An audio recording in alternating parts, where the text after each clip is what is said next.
Leaving a group text on your iPhone can be done, but how it works depends on what type of group you're in. Let's look at this one first. This is a blue bubble iMessage group, so it behaves a little differently compared to the groups with regular text messaging that shows with the green bubbles.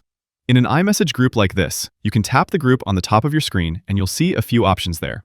There's a button to simply leave the group, and there's another button that allows you to hide alerts for this group.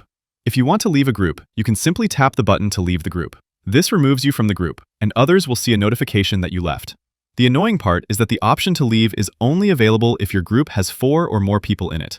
In a group like mine, where there's 3 of us, the button is grayed out and not available.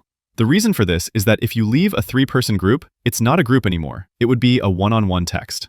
Leaving a 3-person group would require Apple to basically convert the thread into a completely different type of chat, which can cause issues with message history and how the conversation is structured.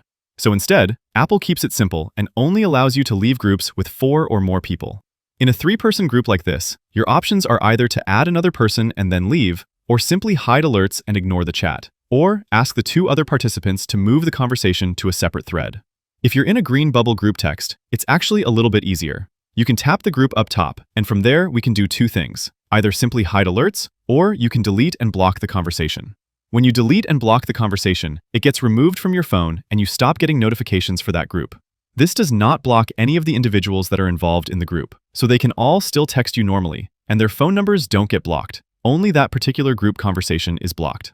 The only downside of these type of group chats is that when you delete and block them, the other participants will still see you in the list of group members, even though you're not a part of it anymore.